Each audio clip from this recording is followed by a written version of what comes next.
la volonté de Dieu et qui t'explique également la capacité de Dieu. Quelqu'un me suit et dit Amen. Si tu n'as pas la parole, tu ne vas pas comprendre le secret de la volonté de Dieu, tu vas même douter. Mais quand tu as lu la parole, tu sais que c'est sa volonté de faire le bien. Tu sais que c'est sa volonté de guérir. Tu n'en doutes pas. Parce que c'est un Père aimant. Un lépreux est venu, il a dit à Jésus, Jésus, si tu le veux, tu peux me rendre pur. Jésus a dit, je le veux, sois pur. Vous savez comment Dieu a oint d'Esprit Saint de puissance, Jésus de Nazareth, qui allait de lieu en lieu, faisant le bien et guérissant tous ceux qui sont sous l'emprise du diable, car Dieu était avec lui. Jésus prend plaisir à faire le bien et Jésus est venu sur la terre pour faire les œuvres du Père. Le Père n'aime pas les œuvres du diable et il prend plaisir à les détruire. Voilà pourquoi il va les démolir dans ta vie au nom de Jésus. Si c'est à toi que je parle, donne un meilleur amen. Donc l'atmosphère de foi est enfantée d'abord par la parole et ensuite l'atmosphère de foi est enfantée par les témoignages. Ah oui, les témoignages sont importants. La parole te révèle que Dieu veut, la parole te révèle que Dieu peut et les témoignages te révèlent que Dieu pas va, il a déjà commencé, il est en train de faire et que tu es le prochain sur la liste des témoignages. Si c'est à toi, je te parle, donne encore amen. Tu comprends? Donc, il y a la parole et puis il y a les témoignages. Tu n'as aucune idée. Il y a plus de 250 témoignages cumulés en 2 semaines. Pas 250 messages. 250 témoignages avérés qu'on est en train de compiler pour en faire un livre numérique et un livre papier. Pour permettre aux gens, oui, non, parce que c'est tellement fort. Nous-mêmes, on est dépassés. Franchement, bon. Hey, Seigneur, c'est cette affaire. Il m'a dit, bienvenue dans la dimension de ton destin. Ça fait longtemps. Tu vois pourquoi il faut prier, Ça fait longtemps que tu me dis, faut prier comme je prie. Ne me laisse pas où je suis. Emmène-moi au cœur de ta volonté. Emmène-moi au centre de ma destinée. Emmène-moi là où toi tu veux que je sois. Pas là où les gens veulent. Là où tu as prévu. Et maintenant je réalise que soudainement il a soulevé l'église et puis il est en train de faire un téléportage pour te positionner au cœur de ton destin. Oh, bienvenue dans ton destin. J'ai dit bienvenue dans ton destin.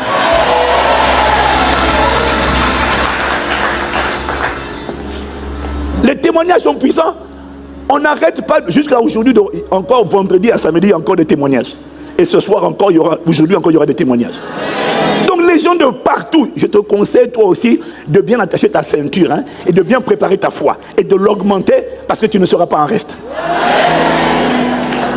Ça afflue de partout et de partout. Les gens qui se connectent à la parole et qui reçoivent la manifestation du miraculeux. Et par sa grâce, aucun de nous ne sera oublié. Son œuvre sera perfectionnée maintenant et 2022 sera enfanté. Ton destin parlera. Quelqu'un dit encore amen. Donc l'atmosphère de foi est générée par la parole qu'on écoute et par le témoignage qu'on entend. Mais tout commence d'abord par la parole. Voilà pourquoi dans Matthieu 4, au verset 23, il est écrit, Jésus parcourait les villes et les villages, enseignant dans les synagogues, prêchant la bonne nouvelle du royaume de Dieu et guérissant. Là tu soulignes le mot toute, pas certaine. Toute maladie, toute infirmité, et Luc rajoute encore toute maladie, toute infirmité et toute affliction démoniaque. Il guérissait des démons, il guérissait des infirmités, il guérissait des fléaux, il guérissait des handicaps, il guérissait des maladies, il guérissait de toutes sortes. Il n'y en a aucune sorte qui va échapper aux meurtrissures de Jésus et à la voix du sang de Jésus-Christ. Oh, dis amen si tu me suis. Jésus parcourait les villes et les villages enseignant dans les synagogues. La première chose que Jésus faisait, avant d'opérer les miracles, il enseignait. Pourquoi? L'enseignement explique. C'est par l'enseignement que le peuple connaît la volonté du Père, connaît le cœur du Père, connaît les desseins du Père. C'est l'enseignement qui explique, qui délivre de l'ignorance. C'est l'enseignement. Jésus enseignait, première chose. Deuxième chose, Jésus prêchait. A dit avec moi, il prêchait. Il prêchait la bonne nouvelle. Ça veut dire quoi? Jésus, le mot prêcher, ça signifie proclamer, annoncer, décréter. Jésus proclamait. 1, il enseigne. 2, il proclame. Mais pourquoi il proclame? Aïe, aïe, aïe. Avant de guérir, il enseigne, il proclame et après il guérit. Et il n'y a aucun endroit, je vais t'expliquer, où Jésus ne prie pour les gens. Il prie le soir pour les gens, ça c'est dans l'intercession. Mais sur le champ missionnaire, sur le terrain de bataille, sur le terrain, Jésus ne priait pas pour les gens. Jésus enseignait, proclamait et guérissait. Et il guérissait de deux manières. Soit il parle à la situation, soit il imposait les mains. Mais il ne priait pas pour les gens.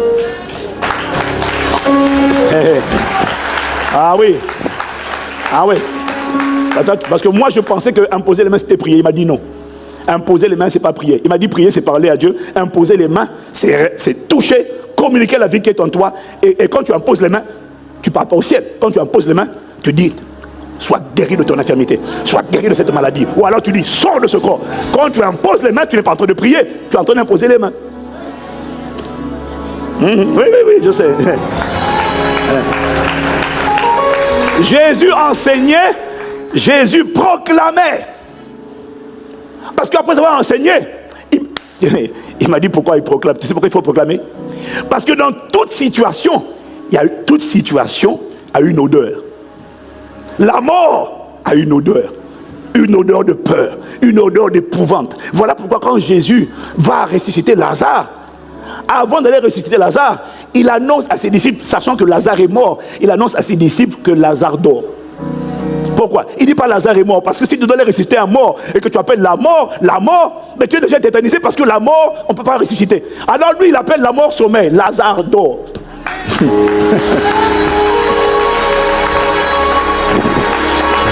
Est-ce que quelqu'un suit?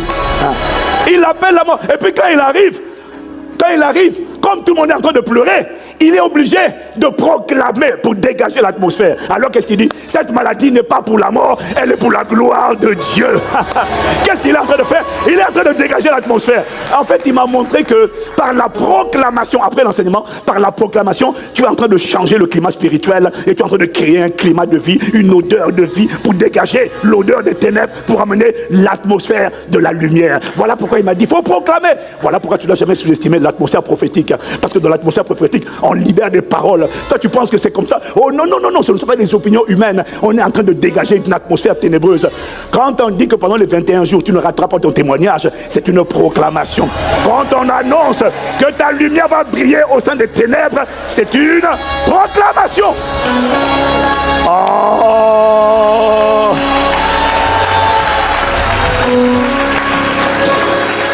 Faut apprendre à proclamer. Tu ne mourras pas, tu vivras. Tu vas raconter les œuvres de Dieu. Là, l'esprit de mort vient. Quand tu dis tu ne mourras pas, l'esprit de mort dit aïe, aïe, aïe, aïe. Parce que la parole crée une atmosphère. La parole est un feu. La parole est une épée. La parole crée.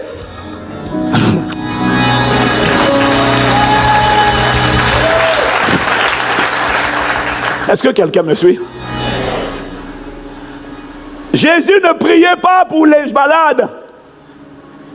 Il enseignait, il proclamait et il guérissait. Par la parole, il guérissait, ou par le toucher, il guérissait. Et il ne priait pas. Et d'ailleurs, regarde, Luc chapitre 5, versets 15 à 16. Oui, ce que je dis te choque un peu, mais tu vas comprendre. Luc 5, versets 15 à 16. La Bible dit, sa renommée se répandait de plus en plus, et les gens venaient en foule. Pas pour demander prie pour moi, non. Les gens venaient en foule, un, pour l'entendre, deux, pour être guéri. Écoute-moi, leur attente, c'était pas la prière. Leur attente, c'était la guérison. C'est ce qui est écrit. Hein? Parce que quand tu viens pour qu'on prie pour toi, ton attente, c'est la prière. Qu'est-ce qu'on va faire? On va prier. Mais quand tu viens pour être guéri, ton attente, c'est pas la prière. Ton attente, c'est de repartir avec un paquet qu'on appelle la guérison. Non, j'ai l'impression que ton voisin n'a pas compris. Est-ce qu'il y a quelqu'un qui a... Les gens venaient pour l'entendre. Ils ne venaient pas pour qu'il prie. Ils venaient pour l'entendre. Et ils ne lui demandaient même pas de prier pour eux. Ils lui demandaient, est-ce qu'on peut juste te toucher? Jamais ils ont demandé, Jésus prie pour moi. Ils ont demandé à Jésus, guéris-moi. Parle sur ma vie ou touche-moi. Et si tu ne me touches pas, laisse-moi te toucher. Alors, je dis ça parce que nous, qu'est-ce qu'on fait? On dit, pasteur, prie pour moi. Il me dit, vous n'avez pas compris, c'est pas ça qui produit la foi. En fait, les gens venaient eux-mêmes avec leur foi. Je crois que c'est dans Luc 6 ou verset 19, je ne sais pas si c'est verset 19 là, où je crois qu'il y a quelque part il est écrit que les gens se jetaient littéralement sur lui parce qu'une puissance sortait de lui. Quelqu'un me suit? Quelqu'un me suit? Donc les gens n'obtenaient, les gens, c'est où? Vous n'avez pas trouvé? Les gens se jetaient. Alléluia, alléluia, alléluia. Marabacha. Oui, voilà, tu vois, c'est ça. Non. Oh, dis seulement Amen. Dis Amen. Oh, oui, ben c'est bon, ça va aussi. Ça va aussi. Mais moi, j'avais Luc chapitre 6 au verset 19. Oui, Luc 6, verset 19. Et toute la foule cherchait à le toucher parce qu'une force sortait de lui et les guérissait tous. Les gens se jetaient sur lui. C'est pas lui qui... Les gens ne demandaient pas la prière. Les gens se jetaient. Ce qui signifie, quelqu'un il venait là. Pourquoi ils se jetaient? Ils étaient sûrs que quelque chose allait leur arriver. Autrement dit, ils avaient déjà la foi. Ils étaient déjà dans l'expectative. Ils savaient que quelque chose allait leur arriver. Mais tout ce dont ils avaient besoin, c'était de connecter à la centrale d'électricité, à la centrale de puissance. Ils avaient la foi, mais il leur manquait la puissance. Parce que le miracle, c'est l'addition de la foi et de la puissance qui se connectent. Tu as écouté les témoignages tout à l'heure? Tu as écouté les témoignages de l'ICC L'Actu? Il y en a qui avaient la foi, ils savaient. Le problème, c'est que il te manque power. Il te manque l'électricité, il te manque l'énergie, il te manque la puissance, la capacité divine. Alors qu'est-ce qu'ils font? Qu'est-ce qu'ils ont fait? Ils ont trouvé en Jésus le centre de distribution de la puissance de Dieu. Alors qu'est-ce qu'ils ont fait? Ils ont la foi. Mais nous, le problème, c'est qu'on vient se connecter à la société de l'électricité, mais on n'a pas la foi. Et ça ne marche pas. Et puis on dit, c'est sûrement Jésus. Jésus prie pour moi. C'est faux, c'est pas Jésus. Le même Jésus, c'est comme EDF, Électricité de France. Il distribue le courant à tout le monde. Celui qui vient connecter avec la foi, c'est lui qui repart avec le témoignage. Tu repartiras avec le témoignage. Tu repartiras avec le témoignage. Tu repartiras avec le témoignage. J'ai dit tu repartiras avec le témoignage.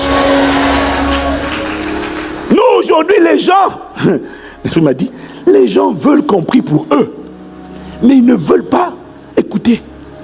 Les gens venaient pour l'entendre. Nous, on a des gens qui ne veulent pas entendre, mais ils veulent la prière. Ils n'ont pas compris que le miracle n'est pas enfanté par la prière, il est enfanté par l'entente. Et l'entente déclenche la foi. Et la connexion, la puissance enfante le miraculeux. Ce n'est pas une affaire de prière. Non, est-ce que quelqu'un me suit? Nous, on veut que les gens prient. J'ai plein de gens qui m'envoient des messages. Je suis attaqué, je suis oppressé. Et à chaque fois que je leur donne la même réponse, je leur envoie des messages. Je fais des crises d'angoisse, j'ai des ulcères, j'ai telle chose, j'ai un cancer. À chaque fois que quelqu'un me dit je souffre de ça, mon premier réflexe, c'est d'abord d'envoyer la parole. Et j'ai une de mes filles, quelque part en Côte d'Ivoire, qui m'a avoué, parce que chaque fois que je lui dis ça, elle m'a dit en fait je ne comprenais pas.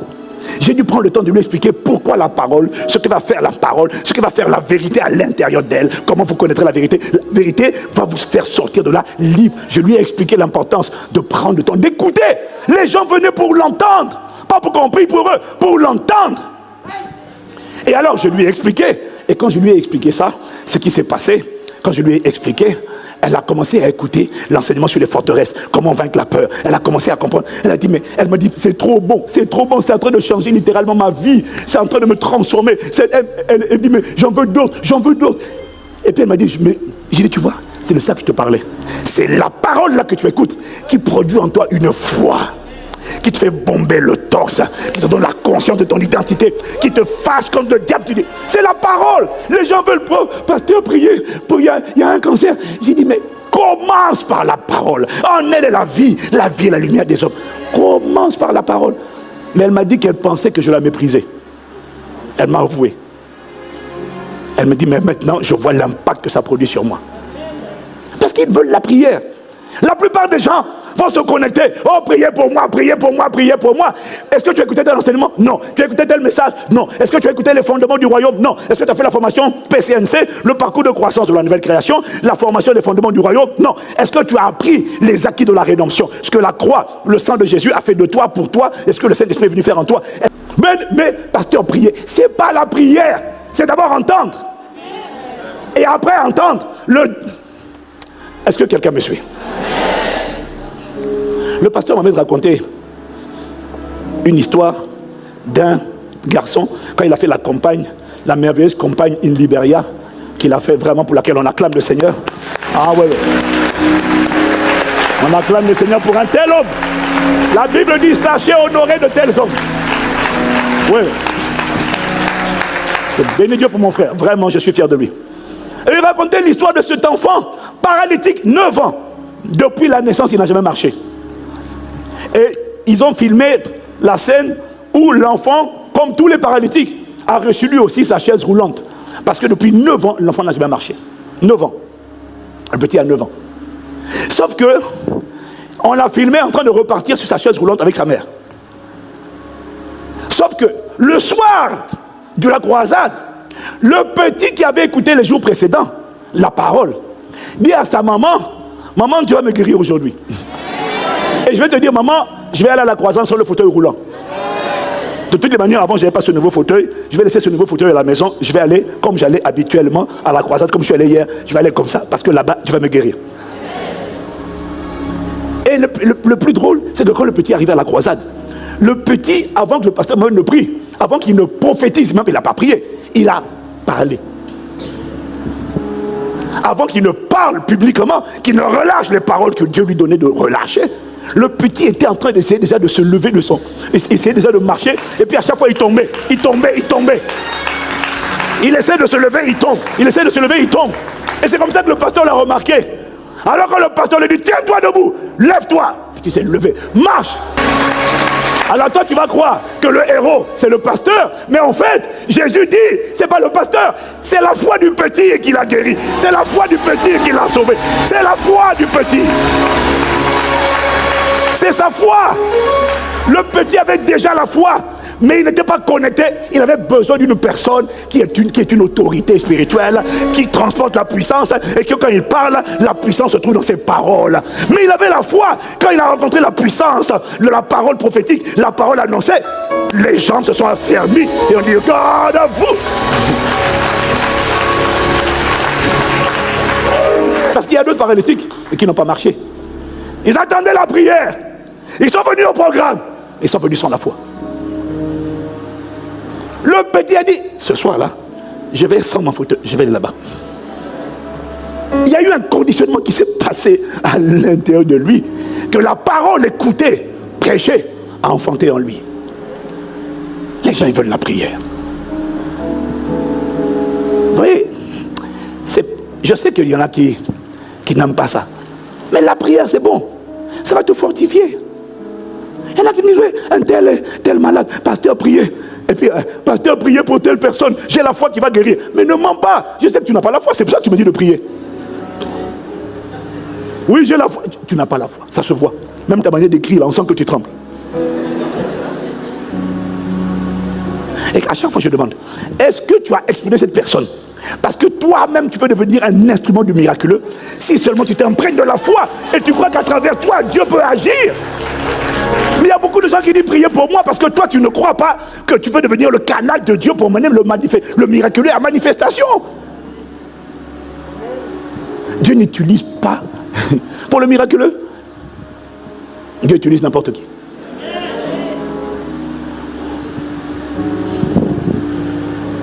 Alors l'Esprit m'a dit, il faut arrêter, il faut changer le paradigme. Il faut changer le mindset. La foi là, ça ne dépend pas du nombre d'années de conversion. Même quelqu'un qui n'est pas converti peut avoir la foi que Dieu guérit, Dieu le guérit. Ce n'est pas une affaire de sainteté. Là, si tu vis dans le péché, tu vas perdre ce que Dieu a fait, c'est vrai. Mais pour recevoir là, la première fois, c'est la foi. Connecté à la puissance. Ta vie change. Quelqu'un dit Amen. Le problème, c'est qu'il y en a qui valorisent les paroles qu'ils entendent. Puis il y en a qui banalisent les paroles qu'ils entendent. Oh, c'est le même genre de parole qu'il dit à chaque fois. Ok, c'est le même genre de parole qu'il dit à chaque fois. Sauf qu'il y a 250 personnes qui attestent d'une guérison instantanée parce qu'ils ont pris la parole au sérieux. Ils ont pris ça au sérieux. Ils ont pris ça au sérieux. Ils ont compris qu'il y a une puissance qui est transportée à travers ce vase de terre. Quand ils parlent, il y a une puissance. Mais je connecte ma foi à moi avec laquelle je suis venu. Et cette foi est le résultat de la parole que j'ai comprise et des témoignages que j'ai entendus. Ah, quelqu'un dit Amen. Acte chapitre 14, regarde, je vais te donner un exemple biblique. Acte 14, verset 8 à 10. À Lystre se tenait un homme impotent des pieds, boiteux de naissance, et qui n'avait jamais marché. Tu suis? Tu suis? Paralysé des pieds, boiteux de naissance, jamais il a marché. Et qu'est-ce qu'il faisait cet homme? La Bible dit, il écoutait parler Paul. Il n'est pas venu demander à Paul la guérison, non. Il n'est pas venu demander à Paul la prière, non. Il écoutait Paul, il n'a pas dit Paul, prie pour moi. Non, il écoutait Paul. Et Paul, fixant les regards sur lui, voyant qu'il avait la foi pour être guéri. Si Paul a vu ça, ça veut dire que Paul voyait que le gars était chaud. Il y avait sûrement plusieurs handicapés, il y avait sûrement plusieurs autres malades. Mais ce gars-là, son attitude l'a distingué. Je ne sais pas ce qu'il faisait, mais Paul a vu que cet homme avait la foi pour être guéri parce qu'il avait suffisamment écouté Paul. Il avait suffisamment compris Dieu. Il avait compris que c'était la volonté, c'était la puissance. Dieu voulait, Dieu pouvait. Dieu vous bénisse abondamment. Merci d'avoir regardé cette vidéo. Et n'oubliez pas que notre objectif, c'est de partager des extraits de prêches et de louanges parce qu'ils sont vraiment importants pour nous en tant que des chrétiens pour rester connectés avec Dieu. N'oubliez pas de partager la vidéo et de aimer la vidéo.